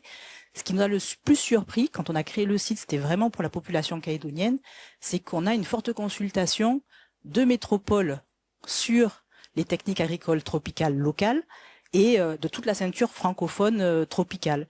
Donc en fait, en termes de circulation des savoirs, il y a effectivement ce que vous dites, il y a une circulation des savoirs locaux, mais en fait, on a aussi un transfert, c'est-à-dire que les gens de métropole et de la ceinture francophone consultent les informations faites localement. Et ça, c'est un truc intéressant, je trouve. Notamment avec le changement climatique, il y a une sorte de tropicalisation vers les sites tempérés. Je vais repasser, je pense, la parole à Samson juste après, mais en tout cas, c'est une super remarque, cette question de la mobilisation des différents sites qui existent et les réseaux sociaux qui se créent, réseaux sociaux dans le sens du lien social qui se crée entre des gens qui vont aller consulter les sites aussi qui en parlent. Et il y a énormément on fait pas de travail là-dessus approfondi. Ça serait super intéressant qu'il y ait une analyse des sites consultés ici. Donc on l'a à travers un certain nombre d'entretiens. Mais en tout cas, c'est vraiment quelque chose qui est présent. Et il y a d'autres chercheurs qui font un travail là-dessus, pas ici actuellement, mais justement sur la mobilisation des médias dans les choix agricoles ou bien dans d'autres types de pratiques. Et on le voit aussi beaucoup sur tout ce qui est artisanat dans la région, dans le Pacifique, entre le Pacifique Est, le Pacifique, et ici c'est vraiment mobilisé. Et je vais répondre à la première question. Sur les choix des sites, c'est vrai que c'est passé un petit peu vite tout à l'heure. Vous avez vu qu'il y avait sur tous les territoires, il y avait des sites qui étaient plutôt à l'ouest et d'autres qui étaient plutôt à l'est. Donc on a vraiment un enjeu de documenter des endroits qui ont subi des plus fortes pluies ou documenter des endroits et donc des gens qui ont subi des plus fortes sécheresses. Donc on sait que la Calédonie côte ouest, côte est a déjà un petit peu mais on le retrouve un petit peu partout et Samson dans sa réflexion pour identifier les lieux à Vanuatu, il est parti des cartes sur les sols et des éléments bioclimatiques. Je sais pas si tu veux partager là-dessus. Oui, merci. Donc Vanuatu et Nouvelle-Calédonie, les sites présentent des différences parfois, donc surtout en termes de type de sol, mais aussi pour la pluviométrie. Et on a été très attentif à cette donnée-là pour le choix des sites. Même si en arrivant sur le site, c'est le contact avec les gens qui vont déterminer est-ce que je vais rester à enquêter ce site ou pas. Mais les données météo ont été vraiment très directrices dans le choix des sites au préalable. Et je reviens sur le premier élément qui a été cité sur la consultation des données. Oui, c'est à Vanuatu, c'est régulièrement cité. Nous, on consulte aussi des données de Fidji. J'ai vu un jeune en train de mettre un système d'irrigation assez complexe que je vais décrire dans le cadre de ma thèse. Donc, j'ai dit, mais comment vous arrivez à faire ça? Il m'a dit, j'ai regardé des vidéos des agriculteurs en Israël et dans d'autres pays en Afrique. C'est pour ça donc j'arrive à construire. Il m'a montré des vidéos sur YouTube qu'il a consulté. Donc, c'est pour vous dire que on parle de savoir local et des savoirs locaux, des pratiques locales, mais c'est des pratiques qui aussi voyagent à travers les réseaux sociaux. Comme Catherine a dit, c'est des réseaux sociaux, voilà, humain et aussi d'autres, voilà, dématérialisés comme on le fait aujourd'hui.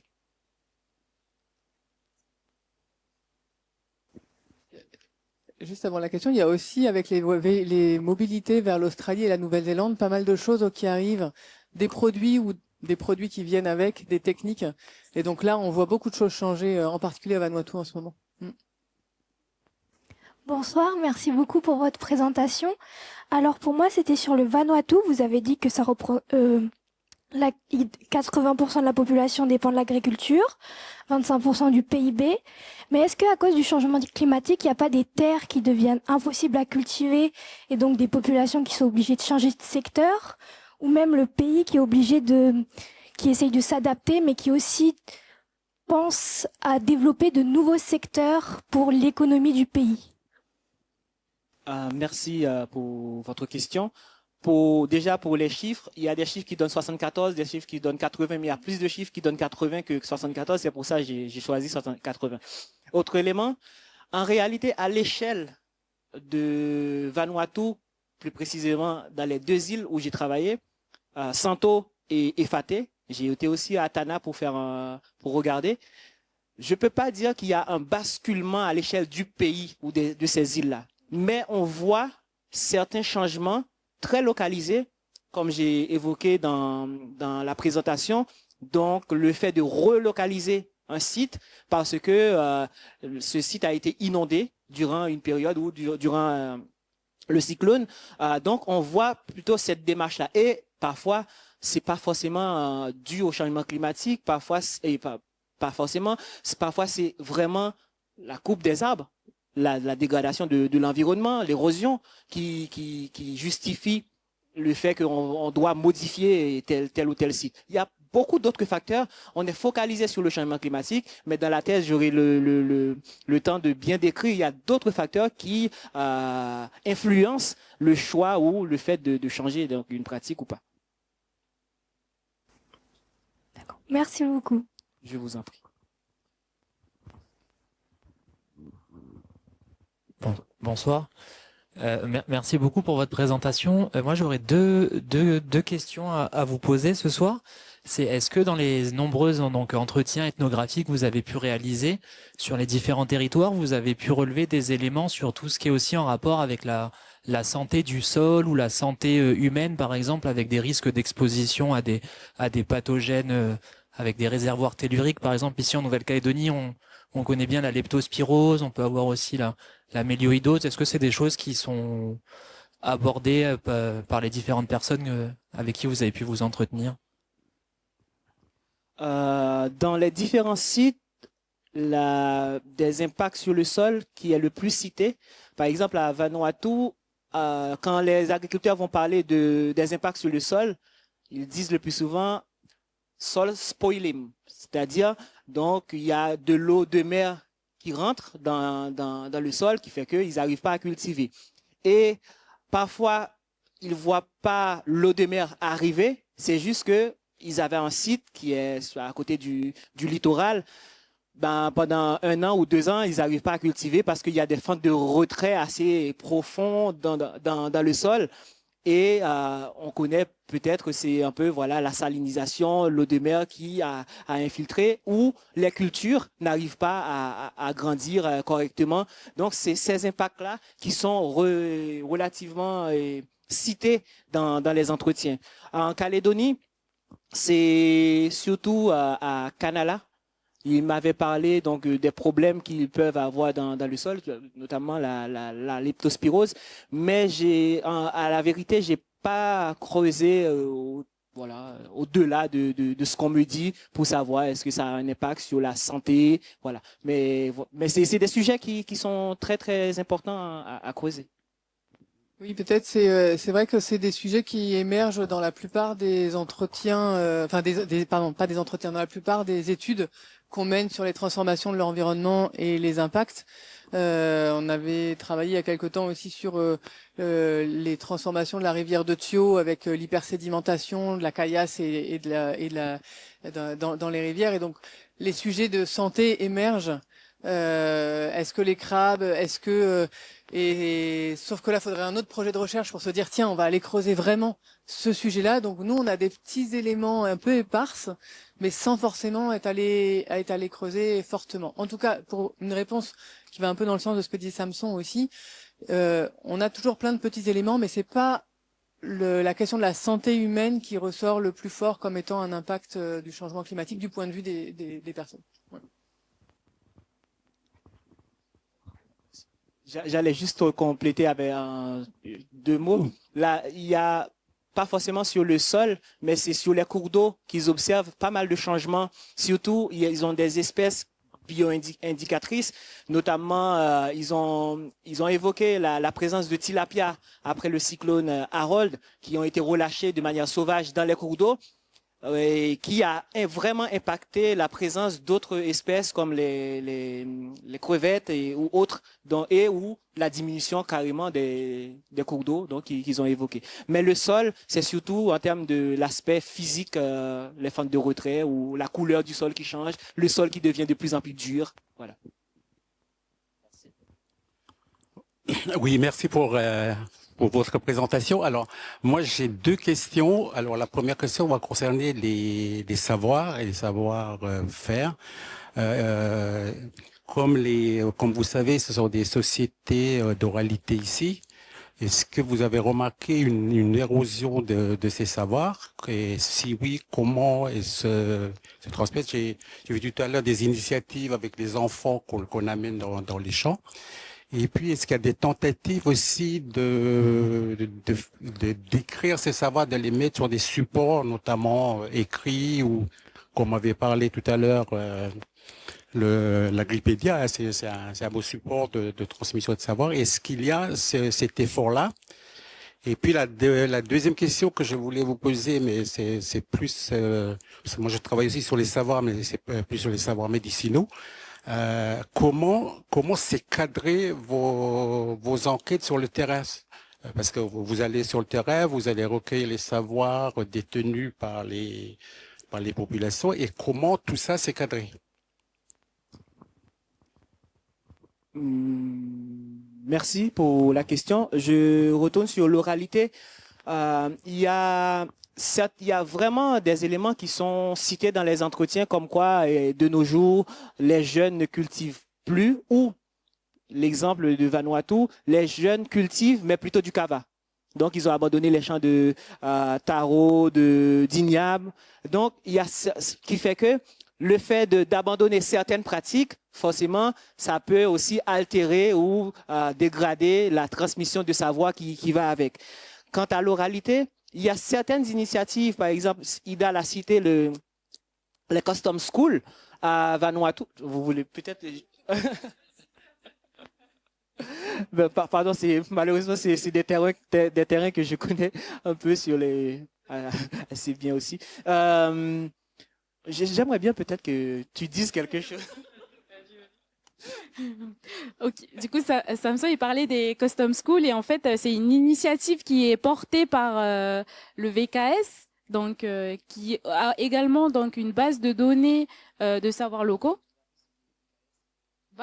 Vanuatu Cultural Center, et c'est une initiative donc qui est apportée donc dans différentes localités du Vanuatu, pas dans tous les villages. Et en fait, cette initiative, c'est après l'école, donc on se rejoint tous à l'école du village, et en fait, l'accès est à tout le monde, donc que ce soit les vieux, que ce soit les jeunes. Et pendant ce cours-là, pour y avoir participé, du coup, ils partagent donc les différents savoirs que ce soit sur la langue, comment compter en langue locale, donc voilà, et aussi sur les pratiques agricoles. Et donc comment on nomme par exemple tel outil ou comment on fait pour faire tel champ, mais également les bioindicateurs comme Samson y parlait tout à l'heure, donc de la baleine ou de la floraison de telle fleur. Donc eux, ils ont leur savoir qui est du coup propre. Et durant les cours de Custom School, ben ce savoir en fait il est diffusé. Et en fait cette initiative elle a été portée pour moi par rapport à une érosion des savoirs. Et je vais prendre faire un petit saut vers Futuna où on n'a pas pu en parler beaucoup parce qu'on ne pouvait pas parler de tout, mais c'est aussi quelque chose qui est ressorti, hein, le fait que les jeunes sont moins là, ils connaissent pas autant qu'ils devraient du point de vue des anciens les zones où il faut planter, les zones où il faut planter selon les saisons. On a récolté pas mal d'informations sur le cycle de la lune, l'observation de la zone où se couchait le soleil et du coup si on en est là dans la saison, eh bien il va falloir plutôt planter de ce côté-là parce que ça va être plus à l'ombre et que l'année s'annonce plutôt de telle manière. Et donc il y a pas mal de savoirs qui sont échangés au champ. Et les jeunes pratiquant moins avec les anciens et la population pratiquant quand même plutôt moins là pour Futuna, il y a cette perte, mais il y a cette volonté exprimée par les quelques jeunes rencontrés et les anciens d'essayer de revaloriser ça. Et ici en Calédonie aussi, il y a ces attentes et ces envies-là. Et après, ça se fait. On s'est attaché aussi à documenter les initiatives qui existaient. Donc là, l'initiative dont tu parlais, la Ida, avec le groupe de femmes, mais il y a aussi d'autres initiatives, celle que tu es allé observer à Kanala, à Naketi, accompagnée par la province. Enfin, les différentes institutions, ça peut être au niveau coutumier, ça peut être au niveau d'un groupe de jeunes, un groupe de femmes. Il y a des initiatives pour essayer de renforcer les échanges de savoir. Et c'est à ces moments-là, il y a même des anciens qui entre eux réapprennent des choses alors que c'était un petit peu perdu. Donc oui, clairement, on a un constat. On a des témoignages sur tous les territoires qui s'inquiètent de savoir moins diffusé et qui, avec des initiatives plus ou moins long terme en fait, qui essayent de relancer le partage de certains savoirs. J'ajoute juste quelques éléments sur ça, et c'est une sorte de paradoxe, le fait que le plus souvent, ce qui est cité comme élément qui impacte la diffusion de ces savoirs et pratiques agricoles, parfois très régulièrement, l'école est citée comme quoi les enfants passent beaucoup de temps à l'école qu'avec les parents. C'est pas une mauvaise chose. Ils n'ont pas dit ça. Ils ont cité ça comme élément qui pourrait impacter la diffusion de ces savoirs. Et aussi l'urbanisation. Les jeunes restent beaucoup plus en ville. J'ai tombé sur un article scientifique de Papouasie-Nouvelle-Guinée qui montre comment les savoirs de chasse des élèves sont érodés, où il y a une différence très marquée entre les élèves dans les milieux urbains et les milieux ruraux. Il y a vraiment une nette différence dans la compréhension d'aller chasser, donc de mobiliser certains savoirs. Et voilà. Et pour le cadrage des enquêtes, j'oublie pas, il y a en amont, c'est qu'on a obtenu, surtout pour aller à Vanuatu et ici, donc des permis pour faire la recherche. Donc, on a bien explicité ce qu'on allait chercher, c'est discuter avec les gens, des témoignages, et on avait bien précisé qu'on n'allait pas collecter des espèces végétales, ni des bon. Ah non, non, on n'a pas collecté aucune espèce végétale, ni prélevé des éléments dans le milieu. Si on a prélevé, c'était vraiment des discours des gens. Et à travers ces discours, on s'est engagé, que ce soit avec nos partenaires et avec les agriculteurs et agricultrices, je vais y arriver, de retourner sur le terrain, de mettre les données qu'on a récoltées en discussion pour pouvoir pour dire que voilà ce qu'on a collecté sur le terrain et débattre ces résultats. Et après, ce sont des éléments qui vont à la fin bonifier la thèse que je suis en train de réaliser. Et pour vite fait compléter ce que Samson a dit, par exemple, pour mes cartes, j'ai du coup fait une restitution auprès de la communauté lors du coup d'une soirée. On s'est réunis dans un terrain de foot et je leur ai restitué ce que j'avais déjà produit pour qu'ils me le valident ou pas s'il y avait des choses qui étaient mal spatialisées ou si c'était du coup mal dit. Donc voilà. Et après les cartes, elles revendent dans les villages. Oui, on engage les restitutions à venir là dans les différents endroits dans l'année. Là, il va y avoir plusieurs dans les 7-8 prochains mois plusieurs restitutions en Calédonie et à Vanuatu en Polynésie en particulier qui sont déjà programmées. Et un point aussi, mais bon, c'est pas pour toi, Edouard, que je le dis, mais plus pour l'ensemble de l'Assemblée, c'est vraiment quelque chose qui est aussi important à chaque fois qu'on mène un entretien, un échange avec une personne, c'est une question de confiance et on s'engage à ne pas partager les éléments qu'il ne souhaite pas voir partagés. Et on s'engage oralement par un enregistrement, parfois avec un document écrit si c'est souhaité. Et l'idée, c'est vraiment de respecter les choix des personnes. Et on essaye de constituer une base de données avec un certain nombre de savoirs et surtout pour préciser comment circulent les différents savoirs, qui sont les détenteurs, est-ce que les gens souhaitent les voir circuler ou pas, et en fonction de ça, cette base de données elle va être réduite et transformée pour être partiellement partagée, et puis partiellement conservée et pas partagée et redonnée seulement aux personnes qui ont partagé. Voilà, merci. Bonsoir. Déjà, j'aimerais vous remercier parce qu'en fin de compte, vous remplissez les 3 lignes là. Déployer la recherche, partager la science, transformer l'avenir. Pour le coup, bravo, parce que finalement, vous n'êtes pas mis comme que sachant. Vous êtes là pour récupérer des expertises et puis nous délivrer toutes ces informations. Et puis finalement, vous rebondissez sur nos questions. Parce que je pense que moi, celle qui m'a touchée, c'est celle du dessus, le jeune, qui veut faire le pont entre la science, l'environnement et la médecine. Pourquoi? Parce que je suis médecin. Et donc, quelque part, ces questions sont totalement légitimes, que ça soit la leptospirose, il y a l'amiante, on n'en parle pas beaucoup, mais c'est présent. Il y a beaucoup de sujets comme ça qui sont à mi-chemin.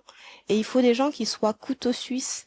Et il faut aussi que vous puissiez, vous, en tant que représentant de l'IRD, vous rapprocher du Medipol, des maladies tropicales, etc., et de la médecine interne, pour justement faire de l'émulation et optimiser tout ce que vous avez trouvé. En fin de compte, c'est des pistes. Parce que concrètement, quand je fus un temps interne, quand on cherche un sujet de thèse, c'est souvent les discours qui ont été échangés entre vous et les chefs de service qui orientent les thèses à venir. Donc, quelque part, ce que vous allez faire là, c'est aussi pour l'avenir. Donc, merci pour tout. Merci.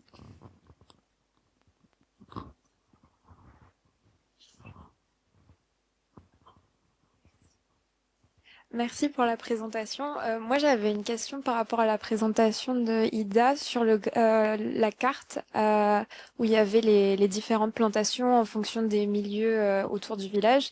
Et du coup, je me demandais si c'était des observations qui avaient été observées, qu'on pouvait généraliser aux autres territoires que vous avez pu étudier.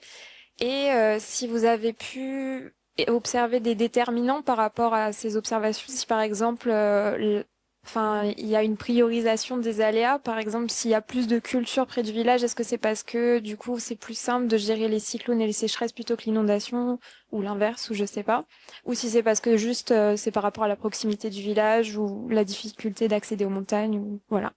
Merci. Par rapport à la réalisation des cartes, donc c'était principalement du coup des données issues de l'atelier participatif, mais ça a été complété du coup par les observations terrain et des points GPS. Je tiens à préciser parce que j'ai marché 2 heures pour aller jusqu'au bout de la zone agricole. J'ai été accompagnée, donc voilà, et j'ai pu observer aussi si vraiment il y avait telle culture et tout. Et du coup, ça a été restitué, validé ou pas par le village. Et par rapport à la spatialisation et au choix des cultures, donc tout à l'heure, je pense que je l'ai mal expliqué. C'est que en fait, sur la carte où on voit du coup les aléas, on voit que les zones qui sont proches du littoral, donc proches du village, ils sont plus exposés à l'aléa sécheresse et cyclone.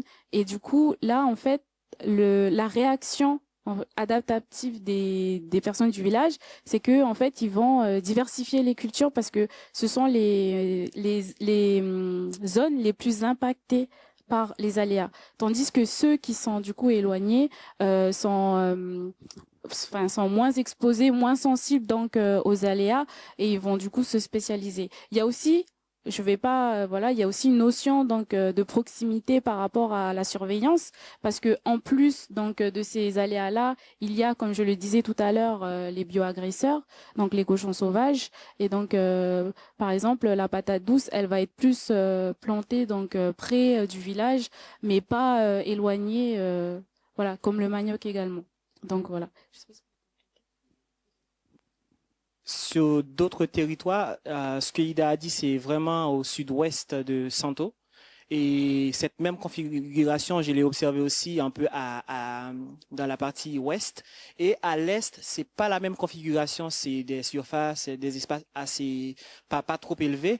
Mais on peut observer généralement ce gradient en Nouvelle-Calédonie et Vanuatu. Plus on va loin, moins on a de culture. Plus on est proche, plus on a une diversité de cultures, l'accès. Et aussi, donc, le fait de, si une culture est plus sensible à la sécheresse, donc, je vais me rabattre sur une autre culture. Et aussi, donc, je vais pouvoir planter et prendre soin de mon champ qui est à proximité. Donc, c'est ce gradient de bas en haut, et ça a été observé à Canala. Durant la période de la Niña 2021-2023, il y a pas mal de champs qui ont subi des périodes de fortes inondations. Les gens ont été amenés à planter un peu plus en hauteur. J'avais vu cette même configuration dans la zone de Canala. Et je l'ai observé aussi dans la tribu de Coindé, dans la chaîne de la côte ouest. Cette même configuration, on monte en hauteur donc dès que on subit une inondation. Donc voilà. Mais c'est spatialisé. Donc il faut tenir en compte, ce sont des éléments qui sont mis en place, mais il faut les situer dans le contexte et à côté. Peut-être juste un petit complément. On aimerait pouvoir faire le travail qu'Ida a présenté dans tous les sites où on a travaillé. Et en fait, on fait des choix un petit peu d'aller creuser un peu plus telle ou telle question avec tel ou tel outil pour pouvoir mieux faire émerger les analyses. Mais malheureusement, on l'a pas fait de manière systématique partout. Donc, il y a des tendances qu'on peut décrire, qu'on confronte aux discours et aux observations qu'on peut faire, mais on n'a pas forcément systématiquement fait, par exemple, l'atelier participatif dans tous les villages et tribus où on a pu travailler. Et donc, c'est la manière avec laquelle on travaille pour, avec des ressources humaines limitées, réussir quand même à monter en généralité sur certaines observations, mais en les ayant définies de manière décrite de manière très précise dans certains sites.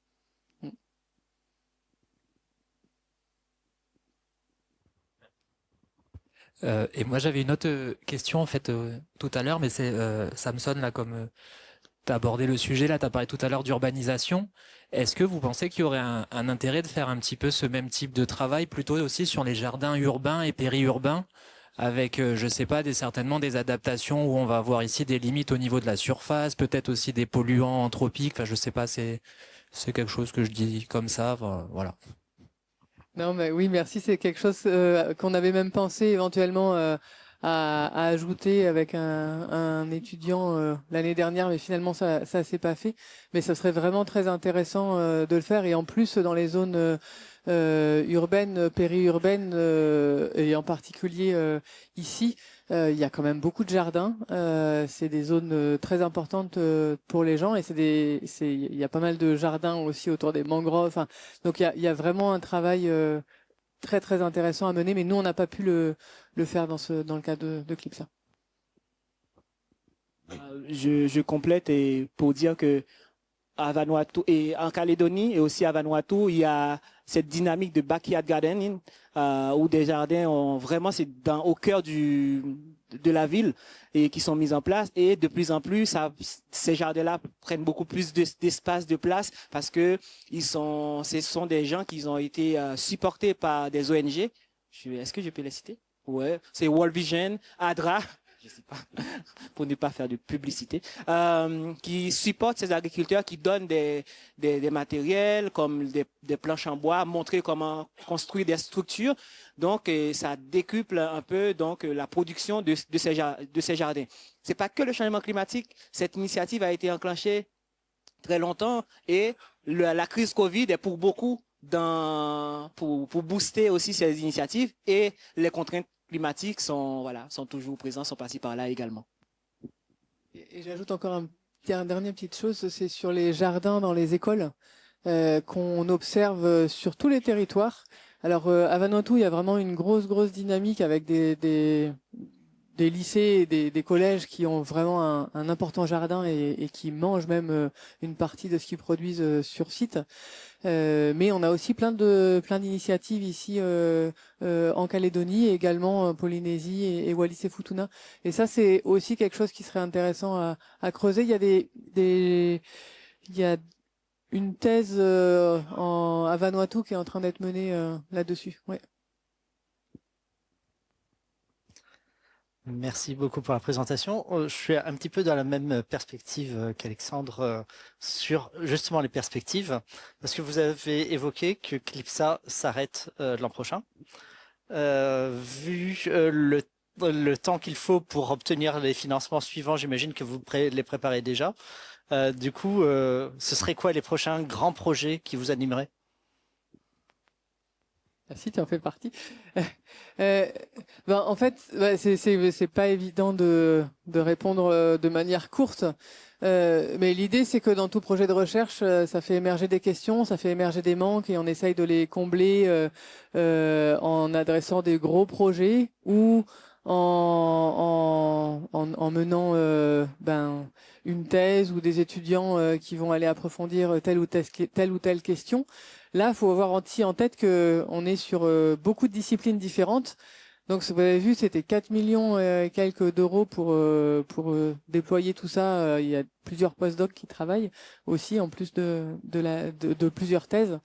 Donc là, c'est vraiment... on espérait avoir une suite avec l'Agence française de développement qui le pensait, et puis les financements de l'État ont changé d'idée. Donc, pour le moment, on a d'autres financements qui permettent de travailler moins en interdisciplinarité, mais qui permettent quand même les uns et les autres de continuer d'avancer. On a aussi un projet actuellement, Mahewa, qui est financé par l'Agence nationale de la recherche et qui, lui, porte sur le côté marin. C'est un peu le projet miroir de CLIPSA sur l'agriculture. Là, on est plutôt sur le côté pêche et canicule marine, donc les vagues de chaleur marine qui touchent nos océans. Et l'idée est de faire avant. Donc là, c'est aussi un projet transdisciplinaire, interdisciplinaire, avec l'interdisciplinarité, c'est avec les autres disciplines de sciences. La transdisciplinarité, c'est quand on est aussi avec les acteurs locaux et les acteurs des collectivités pour penser ensemble. Et donc là, on espère que l'articulation de cette série de projets qui se suivent, qui sont un petit peu en parallèle, ça permet de pas perdre le fil, de pas perdre les acteurs qui sont aussi lancés dans l'action.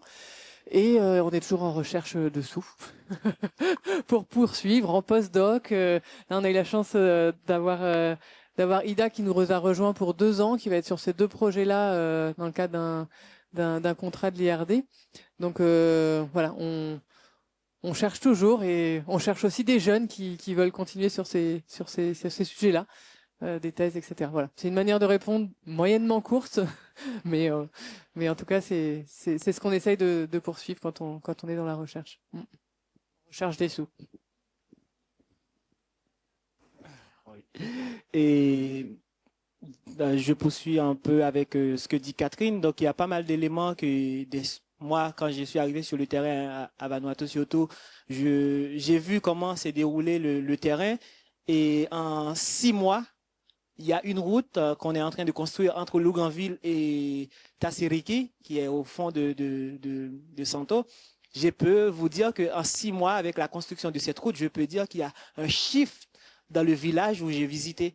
Donc, c'est quelque chose qui mérite d'être, voilà, de pointer du doigt, d'analyser, de comprendre. Donc, il y a des idées, il y a des sujets. Donc, voilà, il manque un pendant pour pouvoir boucler la boucle. Okay. Merci à tous pour vos questions, pour ces échanges. Et puis, on vous donne rendez-vous. L'année prochaine pour la poursuite des conférences Sénature. Et puis, je vous souhaite bonne fête de fin d'année et bonne soirée.